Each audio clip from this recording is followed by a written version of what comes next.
नमस्कार साथियों, स्वागत है आप सभी का सृष्टि क्लासेस के ऑनलाइन प्लेटफॉर्म पर। अपनी इंडियन इकोनॉमी की सीरीज हम लोग कंटिन्यू कर रहे हैं। पिछले 3 लेक्चर्स में हम लोगों ने मनी एंड बैंकिंग, पैसा, मुद्रा एवं बैंकिंग के बेसिक्स पढ़े। फिर उसके बाद बेसिक से हम लोग थोड़ा एडवांस लेवल पर गए। Monetary policy committee, monetary policy तैयार कौन करता है, कैसे भारत की मॉनेटरी पॉलिसी डिसाइड होती है, आरबीआई का रोल क्या है, आरबीआई किस तरह से पैसे की गतिशीलता को निर्धारित करेगा। इस तरह की सारी चीज़ें हमने डेप्थ में देखी, डिटेल में देखी। आई होप आपको पिछले लेक्चर्स समझ में आए होंगे और आप इस सीरीज़ में बने हुए हैं तो मोस्ट प्रोबेबली आपको समझ में आए हैं। और अगर आज आप इस वीडियो में पहली बार आ रहे हैं इंडियन इकोनॉमी की सीरीज़ पर, तो डिस्क्रिप्शन में आपको लिंक मिल जाएगा पिछले सारे वीडियोस का। एक प्लेलिस्ट मिल जाएगी, Indian economy by Ankush on our Srishti classes YouTube platform. अब बात थोड़ा सा आगे की करते हैं। आज उसी लिस्ट पे अपने थोड़ा आगे बढ़ते हैं, थोड़ा एक और एडवांस टॉपिक, लेकिन बिल्कुल बेसिक टर्म्स में। आज हम लोग राष्ट्रीय आय गणना की बात करेंगे। नेशनल इनकम अकाउंटिंग या राष्ट्रीय आय गणना ज़रूरी क्यों है, पहले तो यही एकदम बेसिक बात होनी चाहिए अपनी कि ज़रूरी क्यों है नेशनल इनकम अकाउंटिंग या राष्ट्रीय आय गणना। अपने बड़े बुजुर्ग कह के गए थे, जितने जितनी चादर हो उतने ही पैर पसारो। बात क्या है कि अपने को एक आइडिया होना चाहिए ना कि हमारे पास रिसोर्सेज, संसाधन कितने हैं, तब हम उसके हिसाब से अपनी योजनाएं तैयार करें। ये अपनी पर्सनल लाइफ में ये पूरा ये जो थॉट प्रोसेस है ये अप्लाई होता है और इकोनॉमी में भी अप्लाई होता है। मैंने आपको पिछली क्लास में बोला था, अर्थव्यवस्था अपने चारों ओर की बेसिक डेली ऑब्जर्वेशन ही है, उससे ज़्यादा और कुछ नहीं है। जो चीज़ हमारे लिए दैनिक अर्थव्यवस्था, अपने एक इंसान के लिए व्यक्तिगत उसका मॉनेटरी सिस्टम सही से चलता जाए, उसी तरह से एक देश का मॉनेटरी सिस्टम भी चलता रहना चाहिए ढंग से। उसके लिए भी सेम उसी तरह की चीज़ें ध्यान में रखनी पड़ेगी। जैसे खुद के लिए हम लोग अपना एक बजट डिसाइड करते हैं, उसके हिसाब से अपना खर्चा तय करते हैं। बजट डिसाइड करने के लिए खुद की इनकम पता होनी चाहिए कि कितनी मेरी आमदनी है, उसके हिसाब से मैं अपने खर्चे तय करूं। वो जो आपको एक कहावत शुरू में बोली, उसका इशारा इसी तरफ था कि जितनी चादर हो उतने ही पैर पसारे जाएं। बात यह है, किसी देश के लिए, किसी मुल्क के लिए क्या ज़रूरी है? विकास करना ज़रूरी है, योजनाएं विकास की लाना ज़रूरी है, अपने देश को गरीबी से बाहर निकालना, तरक्की करना ज़रूरी है। लेकिन उसके लिए जो चीज़ चाहिए वो है संसाधन, और संसाधन बड़े सीमित हैं। और वो कितने सीमित है, ये आइडिया अगर किसी देश को होगा, किसी प्रशासन को होगा, तो वो बेहतर तरीके से उन संसाधनों को मैनेज करके मैक्सिमम आउटपुट, मैक्सिमम विकास जनरेट कर सकता है। ये बेसिक्स बहुत है। अब अपने एग्जाम ओरिएंटेड टॉपिक पे हम लोग आते हैं कि भारत के अंदर जो आप राष्ट्रीय आय गणना का नाम लेते ही जो सबसे पहले एक शब्द सुनते हो, जीडीपी, ग्रॉस डोमेस्टिक प्रोडक्ट। ये ग्रॉस डोमेस्टिक प्रोडक्ट सुना आपने बहुत बार होगा, हिंदी में बोलते हैं सकल घरेलू उत्पाद। ये सकल घरेलू उत्पाद या ग्रॉस डोमेस्टिक प्रोडक्ट क्या है?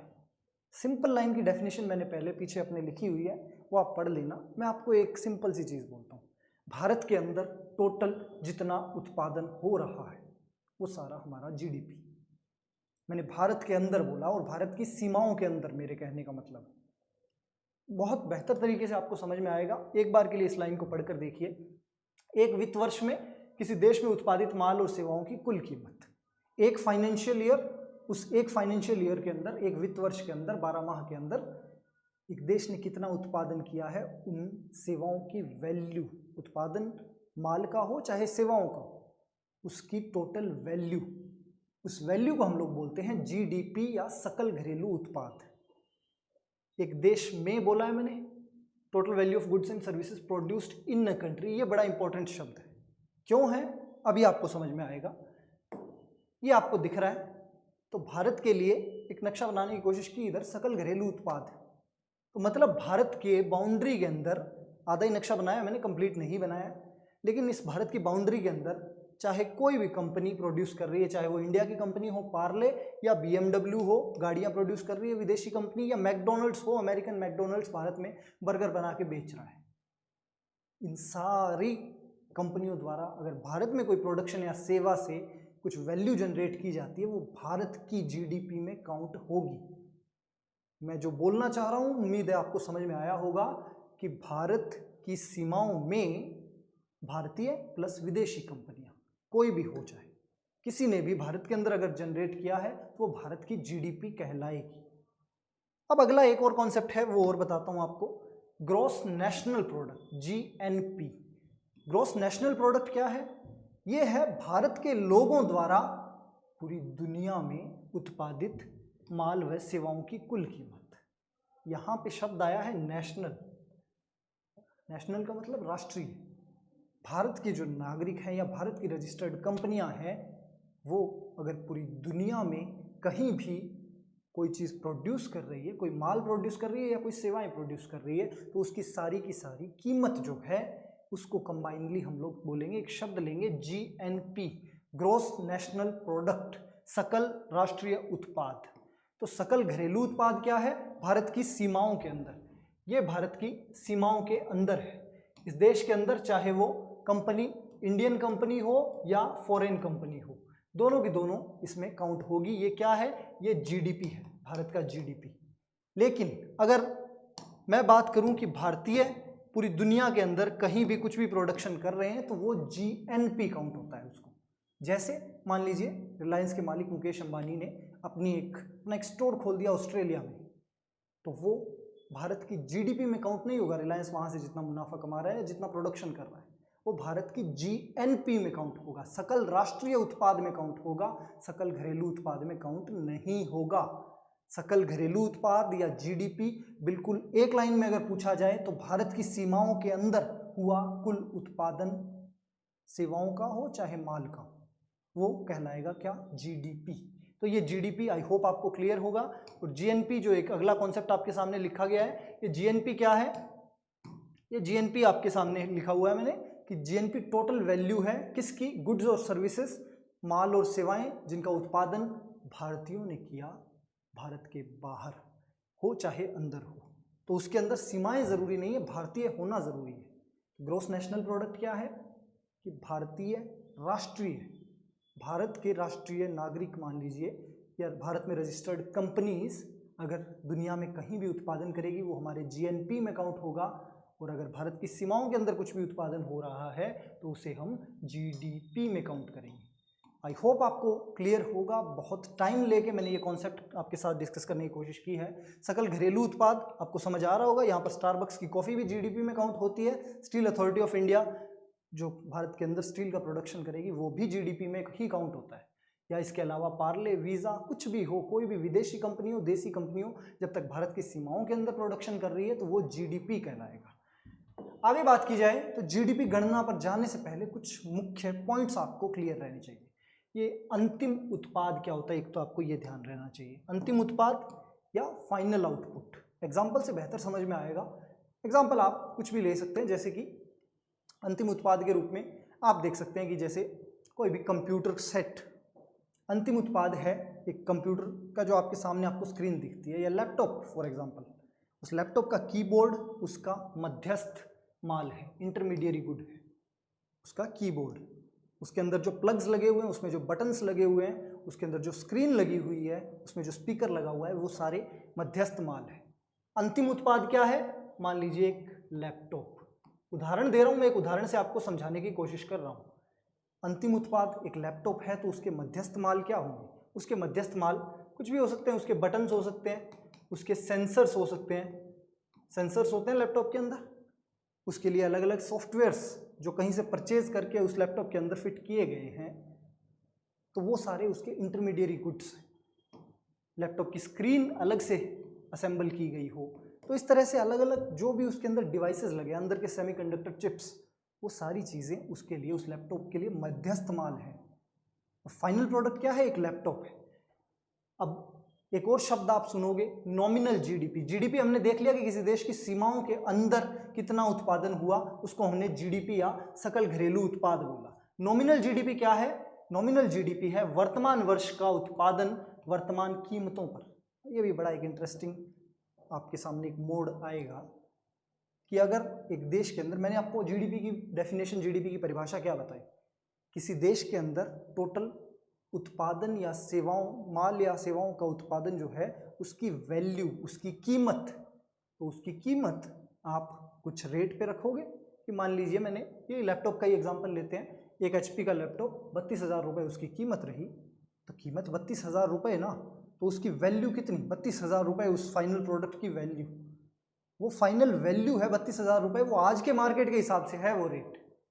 वही अगर मैं सेम प्रोडक्ट सेम HP का एक कोई रैंडम लैपटॉप मैंने उठाया जिसकी कीमत आज 32,000 है, टाइम के साथ टेक्नोलॉजी पुरानी होती जाएगी, उसके रेट गिर जाएंगे, होगी वो चीज़, लेकिन बाद में क्या उसकी GDP के अंदर वही वैल्यू रहेगी? तो ये जो फर्क है बेसिक सा, इसी के ऊपर आएंगे। नॉमिनल GDP क्या है? ये आपको वर्तमान मूल्यों के ऊपर, वर्तमान कीमत पर एक चीज का, एक प्रोडक्ट का रेट काउंट करेगी, उसकी कीमत वर्तमान रेट पर काउंट करेगी, तो वो कहलाएगा क्या? Nominal GDP। नॉमिनल GDP याद रखिएगा आप, वर्तमान कीमतों पर। एक और शब्द मैंने यूज किया है रियल GDP। ये क्या है कि ये इसके लिए बेस ईयर यूज करेगा, कि एक बेस ईयर होगा, उस साल पे, उस बेस साल पे इस लैपटॉप की कीमत कितनी थी, हम वो कीमत फिक्स रखेंगे, उस कीमत के हिसाब से इस बार लैपटॉप की वैल्यू दे देंगे। इस चीज़ को थोड़ा सा बेहतर समझाने के लिए मैंने आपके लिए एक एग्जांपल रखा है। मोटा मोटी आप कॉन्सेप्चुअल तौर पे याद रखिए, नॉमिनल GDP जो है ये वर्तमान रेट के ऊपर किसी चीज़ की वैल्यू है, किसी चीज़ की कीमत है, और GDP में तो हम कीमत ही तो काउंट कर रहे हैं, उत्पादित वस्तुओं की या सेवाओं की। तो उस कीमत के लिए अगर हमने वर्तमान मूल्य काउंट किए हैं तो वो नॉमिनल GDP कहलाएगी। अगर हमने किसी पिछले साल के बेस ईयर, जिसको बोल रहा हूँ आधार वर्ष, उस आधार वर्ष की कीमतें काउंट की है, यही HP वाला लैपटॉप मान लीजिए लॉन्च हुआ था 2014 में, और उस 2014 में उसका प्राइस था कुछ मान लीजिए 35,000। तो मैं अगर 35,000 को फिक्स करके फिर आज देखूं कि इकोनॉमी के अंदर HP कितना योगदान दे रहा है, तो HP के लिए मान लीजिए HP ने बनाए 5 लैपटॉप्स, तो उन 5 की कीमत में 5 इंटू कितना करूंगा, 35,000 करूंगा, जो मेरा फिक्स रेट है। इसको एक बेहतर ढंग से समझने के लिए अभी एक चीज आप नोट करेंगे कि वर्तमान में हम लोग जो आधार वर्ष काउंट करते हैं, वर्तमान में अपनी इंडियन इकोनॉमी में GDP गणना के लिए आधार वर्ष 2011-12 लिया जाता है। क्यों लिया जाता है जस्ट आगे बताऊंगा आपको।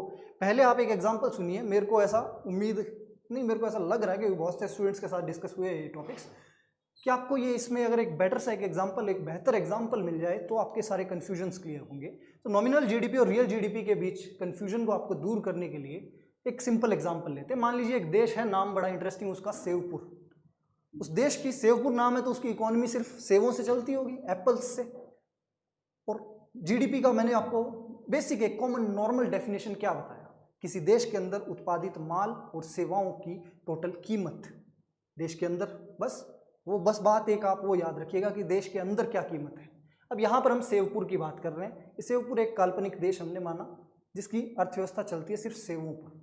एप्पल्स, कितने एप्पल का बनाएगा उसके बेसिस पे हम काउंट कर लेंगे इस देश का उत्पादन कितना है, इसकी औकात कितनी है, इसकी GDP कितनी है, इसका टोटल प्रोडक्शन कितना है। तो उस चीज को समझने के लिए ये एक हाइपोथेटिकल देश हमने लिया सेवपुर।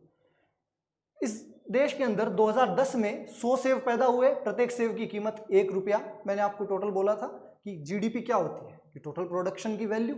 यहाँ पर 100 सेव हुए थे, एक सेव की कीमत 1 रुपया है, तो टोटल कितनी हुई, 100 रुपये। उस देश में उस देश की 2010 में नॉमिनल GDP 100 गुणा 1, 100 रुपये। समझ आ रहा होगा आपको, बहुत ही बेसिक सा सिंपल सा एग्जाम्पल हमने लिया है कि 2010 में इसकी नॉमिनल GDP 100 रुपये रहेगी। अब बात करते हैं 5 साल बाद, 2015 में इस देश में 50 सेव पैदा हुए, लेकिन प्रत्येक सेव की कीमत जो थी वो 3 रुपये हो गई थी। अब महंगाई बढ़ गई, प्रोडक्शन हुआ सिर्फ 50 सेवों का, 3 रुपये अगर प्रत्येक सेव की कीमत हुई, तो 2015 में सेवपुर की नॉमिनल GDP कितनी होगी, 50 सेव थे, 3 रुपये प्रत्येक का मूल्य, इस बार हो गई अपनी 50 गुणा 3, 150 रुपये। 2010 में GDP की वैल्यू कितनी थी, 100 रुपये, 2015 में कितनी हुई, 150 रुपये। अब यहाँ पर आपको नॉमिनल GDP का फ्रॉड समझ में आएगा। कैसे कि यहाँ पर नॉमिनल GDP कितनी थी सेवपुर की, 100 रुपये थी, 2015 में हो गई 150 रुपये। आपको दिखा कि 50 रुपये GDP बढ़ गई, मतलब GDP बढ़ी है तो मतलब प्रोडक्शन बढ़ा होगा। लेकिन अब आप रियलिटी देखिए, इधर यहाँ पर सिर्फ 100 सेव पैदा हुए थे, अभी 50। एक्चुअल में प्रोडक्शन कम हुआ है, नॉमिनल GDP उस चीज को काउंट कर ही नहीं रही, बल्कि उल्टा दिखा रही है आपको। और अगर इस नॉमिनल GDP पे अर्थव्यवस्थाएं चलने लगी, इनकी गणनाएं होने लगी, तो हालत खराब हो जाएगी अर्थव्यवस्थाओं की। तो यहाँ पर हम लोग बेसिक करेंगे क्या, ये नॉमिनल जीडीपी का फ्रॉड आपको समझ में आया होगा, उम्मीद है आया होगा, कि बहुत बेसिक एग्जांपल हमने लिया है। अगर नहीं आया है तो 2 मिनट के लिए पीछे करिए वीडियो को, वापस देखिए, सिंपल एग्जांपल है। तो अब कुल मिला के बात ये है कि नॉमिनल जीडीपी का फंडा चला नहीं, क्योंकि ये गलत दिखा रहा है, प्रोडक्शन कम हुआ है, लेकिन ये दिखा रहा है कि आपका जीडीपी वैल्यू बढ़ गया है। वो क्यों बढ़ा, वो महंगाई की वजह से बढ़ा। तो इस महंगाई के फैक्टर को, कि समय के साथ महंगाई सप्लाई या डिमांड की वजह से कम ज़्यादा हो सकती है, तो उस फैक्टर को इग्नोर किया जाए, वो करने के लिए हम क्या करेंगे, उसके लिए एक नया कॉन्सेप्ट लाया गया, रियल जीडीपी। ये वाली क्या थी अभी तक, नॉमिनल जीडीपी, और रियल जीडीपी यानी वास्तविक जीडीपी क्या होती है। इस वास्तविक जीडीपी या रियल जीडीपी के अंदर आप एक रेट जो है, रेट को फिक्स कर दोगे 1 साल के लिए। कोई एक पुराना पीछे का एक साल उठाओगे, जैसे मैंने लैपटॉप का एग्जांपल जो आपके सामने पिछली स्लाइड पे लिया था, उसी तरह से यहाँ पर मान लीजिए मैंने मान लिया 2010 का जो रेट है उसको अपना 2010 को आधार वर्ष मान लिया, बेस ईयर मान लिया। मैं करूँगा क्या कि 2010 वाला जो रेट है उसी के हिसाब से अपने प्रोडक्शन की वैल्यू काउंट करूँगा, अपने उत्पादन की, टोटल उत्पादन की वैल्यू काउंट करूँगा। तो अब 2010 अगर आधार वर्ष था तो प्रत्येक सेव की कीमत 2010 में अपने 1 रुपये थी सेवपुर में, और 1 रुपये थी, तो उसी आधार पर 2015 के अंदर मैं अगर उसी कीमत को उपयोग करूंगा तो 2015 में 1 रुपये कीमत वाले टोटल सेव अभी हुए हैं 50। अब आपको दिख रहा है 50 रुपये। रियल जीडीपी 2015 के अंदर बेस ईयर जब मैं 2010 के रेट ले रहा हूं तब आया 50 रुपये। फर्क आपको दिखा होगा कि अब क्लियर दिख रहा है कि 2010 में उसी रेट के ऊपर 100 रुपये थी इनकी जीडीपी, और 2015 के अंदर आपको इस रेट पे जब 50 सेव पैदा हुए हैं तो आपको दिख रहा है कि 50 रुपये ही जीडीपी रखी गई। फर्क आया क्योंकि हमने एक बेस ईयर लगा लिया, महंगाई के हिसाब से जीडीपी की वैल्यू की जो गणना है उसको प्रभावित नहीं होने दिया। और यही बस एक कॉन्सेप्ट है रियल और नॉमिनल का। रियल के लिए आपके पास एक बेस ईयर होना चाहिए। अब ये हमने ये सेवपुर नाम का काल्पनिक देश देखा था, अब रियलिटी में आते हैं। भारत अपना इतना बड़ा देश, इस देश की अर्थव्यवस्था के अंदर सिर्फ सेव नहीं है और बहुत सब फ्रूट है और बहुत सारी चीज़ें हैं, बहुत कुछ है। और अपने देश के टोटल प्रोडक्शन को, टोटल सर्विसेज को, सारी चीज़ों को, अर्थव्यवस्था के अलग अलग फैक्टर्स को अगर हम सही तरीके से काउंट करना चाहते हैं तो इसके लिए चाहिए होगा हमें एक बेस ईयर। जैसे सेवपुर की अर्थव्यवस्था को सही से गणना करने के लिए बेस ईयर चाहिए था, उसी तरह से भारत के लिए अपना बेस ईयर है 2011-12। अपनी जीडीपी की गणना के लिए हम लोग 2011-12 को बेस ईयर रखते हैं। क्यों रखते हैं 2011-12 ही क्यों चुना, 2014-15 क्यों नहीं चुना? उस साल मोदी जी आए थे? नहीं, इस तरह से नहीं होगा। 2011-12 इसलिए चुना गया क्योंकि ये वो साल था जब पिछले कई सालों में, पिछले दशक में या उससे भी पहले रेट सबसे ज़्यादा स्थिर थे। मूल्य जिस साल स्थिर होंगे, ज़्यादा फ्लक्चुएशन, ज़्यादा उनके अंदर उतार चढ़ाव नहीं होगा, तो उस साल को हम लोग देश, इस इकोनॉमी के लिए, अर्थव्यवस्था के लिए आधार वर्ष के रूप में चुनेंगे। तो आधार वर्ष वो वर्ष चुना जाएगा जिस साल रेट सबसे कम फ्लक्चुएट हुए हो या रेट सबसे ज़्यादा स्थिर रहे हो। आई होप आपको समझ में आ रही है। अगर कोई भी इश्यू किसी को है तो कमेंट सेक्शन में टाइप ज़रूर करिएगा, आपके सारे क्वेरीज, सारे डाउट्स सॉल्व किए जाएंगे। पिछले वीडियो के अंदर किसी ने कमेंट किया था, मॉनेटरी पॉलिसी कमेटी की मीटिंग्स के बारे में कंफ्यूज थे आप लोग।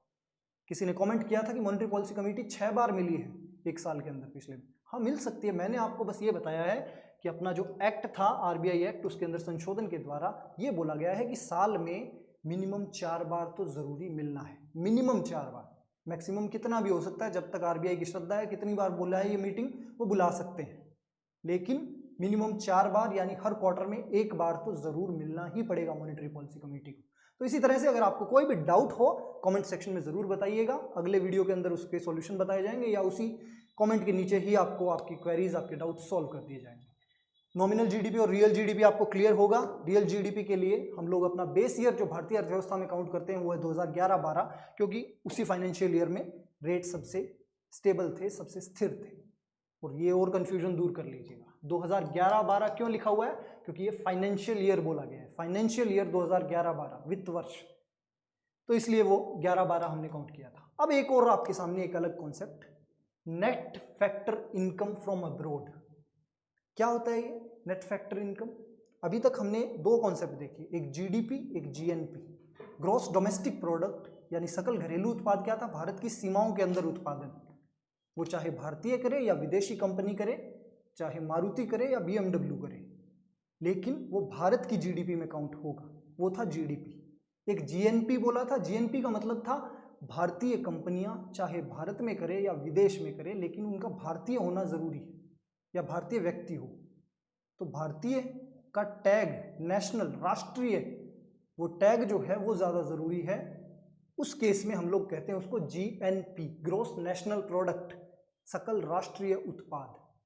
तो ये जीडीपी और जीएनपी तो देख लिया। अब एक और शब्द आता है net factor income from abroad.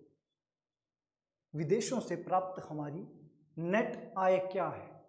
उसके अंदर बिल्कुल बेसिक सी चीज आपको भारतीय नागरिकों व कंपनियों द्वारा विदेश में अर्जित कुल आय माइनस विदेशियों द्वारा भारत में अर्जित कुल आय, ये आपको net factor income from abroad दे देती है। GNP minus GDP. GNP minus GDP जो है वो आपकी नेट फैक्टर इनकम देगी।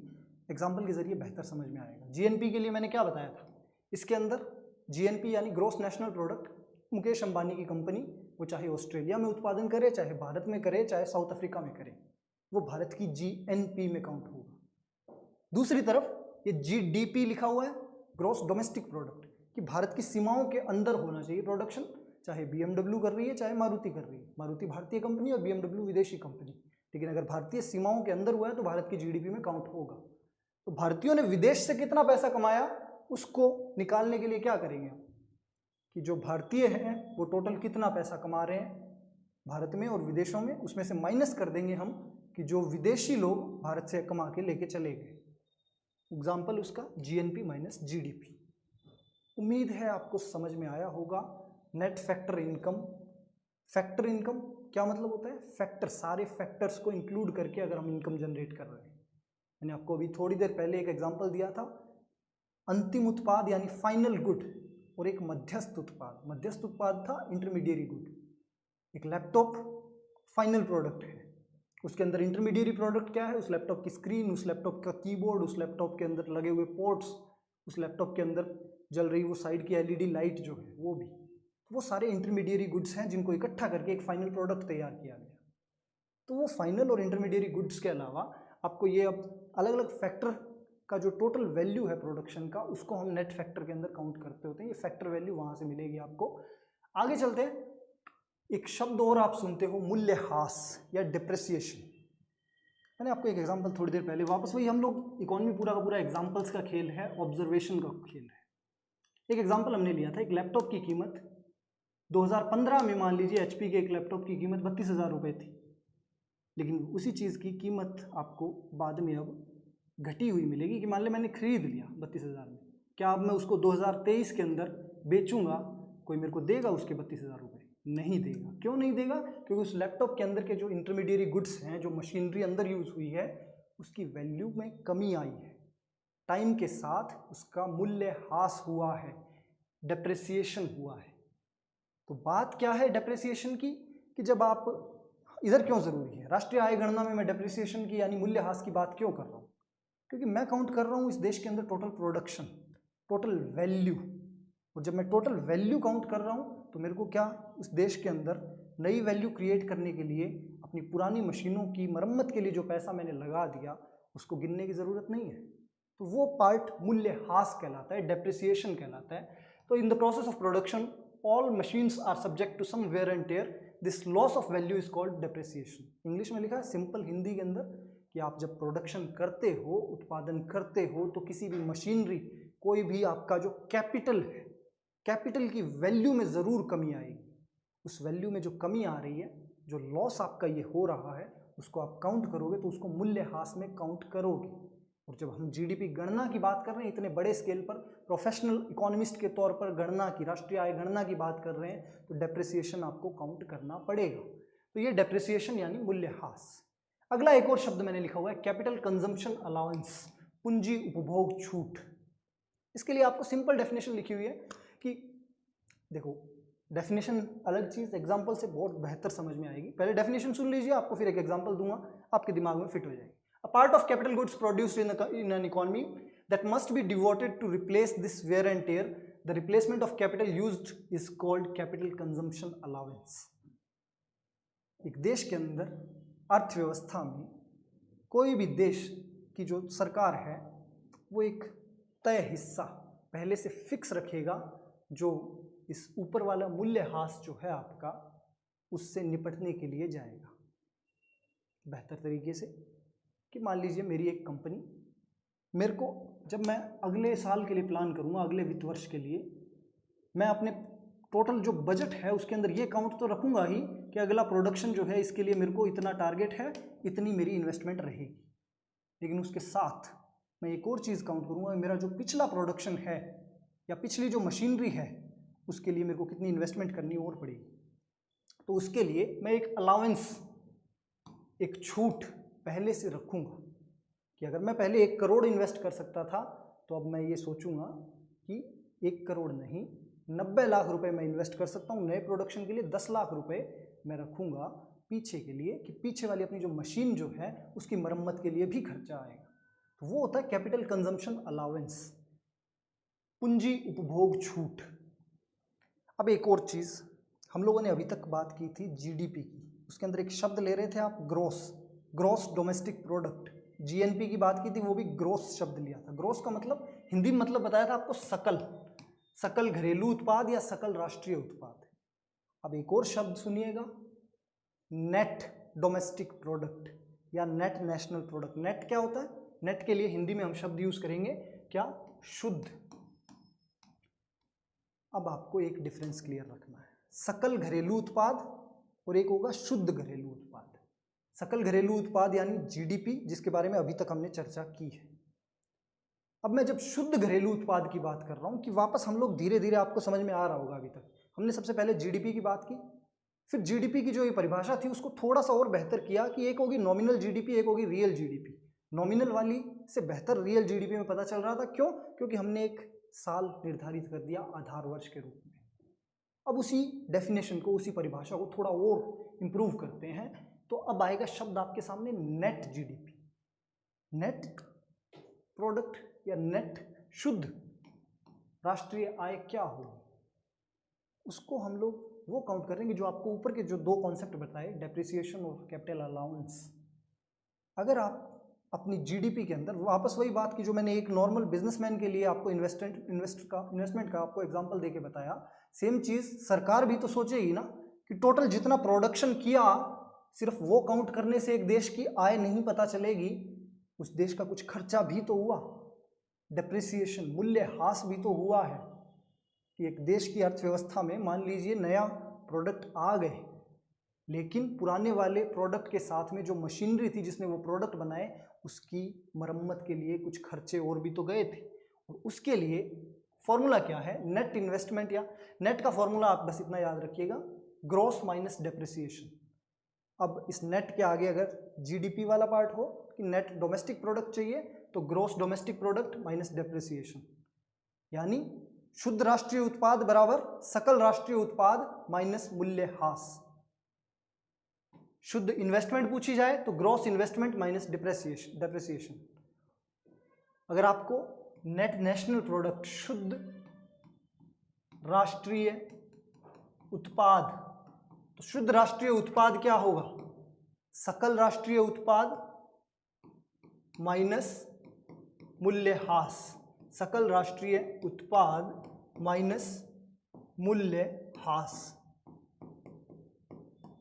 एक देश का शुद्ध राष्ट्रीय उत्पाद, इसके अंदर सिंपल बेसिक वही मैंने आपको जो बात पहले बोली वो सारी घूम फिर के इकोनॉमी बिल्कुल बेसिक्स पे आएगी, आपके ऑब्जर्वेशन पे आएगी कि आप जो चीज़ें अपने कैपिटल गुड्स हैं, अपनी मशीनें हैं, उनकी मरम्मत के लिए जो खर्चा कर रहे हो उसको भी काउंट करो, तभी आप बेहतर ढंग से अपनी आय कैलकुलेट कर सकते हो। एक और शब्द जो हमने पहले यूज़ किया, फैक्टर कॉस्ट, तो उत्पादन के समस्त कारकों का कुल खर्चा। उत्पादन के अंदर टोटल जितने कारक, जितने फैक्टर्स इंक्लूडेड थे, आप उन सब को जब जीडीपी काउंट करोगे तब उन सब को काउंट करोगे, उन सब का ध्यान रखना ज़रूरी है। कैसे? यहाँ पर समझ में आएगा कि एक चीज़ और शब्द आप सुनोगे, मार्केट प्राइस। मार्केट प्राइस क्या होता है कि एक तो वास्तविक मूल्य जिस पर ग्राहकों द्वारा माल व सेवाएं खरीदी गई, उसको हम लोग बोल देंगे कि मार्केट प्राइस। उस लैपटॉप के बारे में जिसकी मैं जिक्र कर रहा था, जैसे मैंने एग्जांपल दिया था कि 35,000 रुपये प्राइस है, मैंने 35,000 में खरीदा, तो मार्केट मूल्य क्या है? 35,000।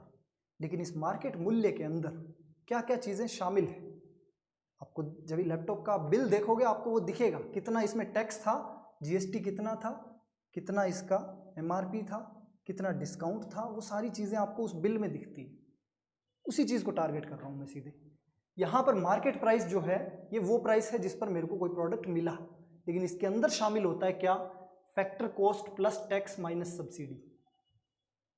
एक लैपटॉप को बनाने में, मान लीजिए वो जो एचपी का लैपटॉप मैंने 35,000 में खरीदा, उसको बनाने में एचपी को, कंपनी को कॉस्ट आई थी 35,000 पे, मैंने खरीदा मार्केट प्राइस। इसको बनाने के अंदर, इस लैपटॉप को तैयार करने के अंदर इस कंपनी को कॉस्ट आई थी मान लीजिए 25,000। बाकी के 10,000 क्या है, वो 10,000 है एक तो वो टैक्स जो इसने पे किया है, और दूसरी भारत सरकार कुछ सब्सिडी भी देती है आपको लैपटॉप्स वगैरह इन सब के अंदर की डिजिटल शिक्षा को बढ़ाने के लिए। मान लीजिए मैं स्टूडेंट के तौर पे वो लैपटॉप जब खरीदता हूँ तो भारत सरकार ने कुछ सब्सिडी दी है। अलग अलग क्षेत्रों में बिजनेसेस के लिए भारत सरकार अलग अलग तरह की सब्सिडीज या छूट देती है, तो उनको अगर काउंट करोगे तो वो मिला के आपका ये 25 प्लस 10 बना के इसका मार्केट वैल्यू देता है आपको जो 35,000। तो यहाँ पर उम्मीद है आपको समझ में आया होगा फैक्टर कॉस्ट क्या होगा। यहाँ पर आपको पहले मार्केट प्राइस बताया मैंने, मार्केट प्राइस के अंदर दो चीजें हैं, एक तो factor cost plus tax minus subsidy. और अगर फैक्टर कॉस्ट बोले तो बिल्कुल बेसिक मैथ्स, इस फैक्टर कॉस्ट को आप इस साइड रखिए, टैक्स सब्सिडी उस तरफ जाएंगे, तो market price minus tax plus subsidy. एक और बेहतर एग्जांपल मैंने आपके लिए लिखा हुआ है। इकोनॉमी के लिए जितने आपके पास एग्जांपल होंगे उतना आपको इजीली समझ में आएगा। अगर सिर्फ डेफिनेशंस, किताबी परिभाषाओं के पीछे भागते रहेंगे तो ये सब्जेक्ट थोड़ा सा कॉम्प्लेक्स हो सकता है। यहाँ पर एक उदाहरण, सिंपल उदाहरण, जैसे पिछला सेवपुर का उदाहरण लिया था हमने, सेवपुर की अर्थव्यवस्था के जरिए आपको नॉमिनल और रियल जीडीपी बताई थी, उसी तरह से एग्जांपल में उठाते हैं कोका कोला। कोका कोला ने मान लो एक निर्णय लिया कि वो अपनी सबसे बड़ी बोतल 100 रुपये प्रत्येक बोतल की दर से बाजार में बेचेंगे। 18% जीएसटी लगा और सरकार ने बोला कि 8 रुपये आपको पर बोतल पे सब्सिडी भी देंगे क्योंकि आप गर्मी में लोगों की प्यास बुझाने का काम कर रहे हैं। ठीक, तो इसकी टोटल अभी बाजार वैल्यू क्या होगी? बाजार वैल्यू अभी इसकी क्या थी? कोका कोला ने क्या निर्णय लिया कि सबसे बड़ी बोतल 100 रुपये की प्रत्येक दर से बाजार में बेचेंगे। फैक्टर कॉस्ट है 100 रुपये। कैसे? क्योंकि कोका कोला ने डिसाइड किया इसमें, इस फैक्टर कॉस्ट के अंदर सारे फैक्टर आ चुके हैं। सारे फैक्टर या सारे कारक कौन से? कोका कोला को ये बोतल बनाने में, एक थम कोक की बोतल बनाने में कितने खर्चा आया, प्लस कितना वो प्रॉफिट चाहते हैं, प्लस कितना इसको ठंडा रखने के लिए, रेफ्रिजरेशन के लिए, इसको सही रखने के लिए चाहिएगा खर्चा, सारा कुल मिला के वो चाहते हैं कि बाजार में ये 100 रुपये पे उतरे कोका कोला की साइड से। अब गवर्नमेंट आई कि हम लोग इस पर 18% जीएसटी लगाएंगे, कोका कोला ने कहा लगाओ, तो 100 रुपये प्लस टैक्स माइनस, अब गवर्नमेंट ने बोला हुआ है 8 रुपये हम लोग सब्सिडी भी दे रहे हैं, छूट दे रहे हैं। सब्सिडी का मतलब होता है सरकार द्वारा दी गई छूट। तो 8 रुपये सब्सिडी की बात गवर्नमेंट कर रही है, तो 8 रुपये प्रति बोतल सब्सिडी आपके लिए, ये रहा सब्सिडी, ये रहा टैक्स, और ये 100 रुपये आपकी फैक्टर कॉस्ट। मार्केट प्राइस क्या रहा उस बोतल का? 110 रुपये। 100 प्लस 18 माइनस 8। बहुत ही ज़्यादा सिंपल एग्जाम्पल लिया गया है। अब आपको उम्मीद है कि मार्केट कॉस्ट, उसके अलावा फैक्टर कॉस्ट, उसके अलावा सब्सिडी, टैक्स, ये सारे छोटे छोटे टर्म्स जो हैं ये क्लियर होंगे। आज की क्लास में हम लोग बस इतने ही बेसिक्स पे बात करने वाले हैं। हमने आज जीडीपी की बात की, जीएनपी की बात की, नॉमिनल जीडीपी क्या है, रियल जीडीपी क्या है उसकी बात की, बेस ईयर क्या होता है उसकी बात की थी, आधार वर्ष, ताकि इकोनॉमी की गणना सही से कर पाए हम, उसके लिए हमने आधार वर्ष की बात की थी। उसके बाद में अलग अलग प्रोडक्ट के ऊपर हम लोगों ने एग्जाम्पल लेकर, सेवपुर का एग्जाम्पल लिया था, वही नॉमिनल रियल जीडीपी आपको क्लैरिटी से समझाने के लिए। फिर हम लोग आगे बढ़े, हमारा अपना डिटेल के अंदर हमने नेट प्रोडक्ट क्या है, मूल्यह्रास क्या है, शुद्ध राष्ट्रीय उत्पाद या शुद्ध घरेलू उत्पाद क्या है, सारी चीज़ें डिटेल में देखी। उम्मीद है आपको ये क्लास पसंद आई होगी। पिछले 3 लेक्चर जो थे उनकी पूरी सीरीज़ की प्लेलिस्ट की आपको जो लिंक है वो उधर मिल जाएगी डिस्क्रिप्शन बॉक्स में। उस लेक्चर की पूरी कंप्लीट पीडीएफ और इन लेक्चर्स की जो अभी हम लोग राष्ट्रीय आय गणना कर रहे हैं, राष्ट्रीय आय गणना की पूरी पीडीएफ मैं वापस इस सीरीज़ के अंदर भी 3 लेक्चर लूँगा, जिसका पहला आज था राष्ट्रीय आय गणना का। तीनों कंप्लीट हो जाएंगे तब आपको ये वाली कंप्लीट पीडीएफ भी इसी टेलीग्राम चैनल पर मिल जाएगी, जिसका नाम है सृष्टि क्लासेस नोहर, अपना टेलीग्राम चैनल। ये वीडियो आपको कैसी लगी कमेंट सेक्शन में बताइएगा, अपना फीडबैक ज़रूर दीजिएगा। अच्छी लगे, खराब लगे तो वो कमियां भी बताइए। अगर वीडियो पसंद आई है तो लाइक करिए, शेयर करिए अपने साथियों के साथ। इकोनॉमी जैसा सब्जेक्ट बहुत ही इग्नोर्ड सब्जेक्ट रहता है, इजी क्वेश्चंस आपको 3 से 4 मिल ही जाते हैं कोई भी नेशनल या स्टेट लेवल के एग्जाम में। और ऐसे में अगर एक पूरी टीम आपके लिए एफर्ट डाल रही है, इधर मेहनत कर रही है, तो उस एफर्ट को आप एक लाइक या शेयर करके उसको थोड़ी सी उनके लिए थोड़ा सा उनकी हौसला अफजाई कर सकते हैं। मिलते हैं अगले वीडियो में। Thank you very much.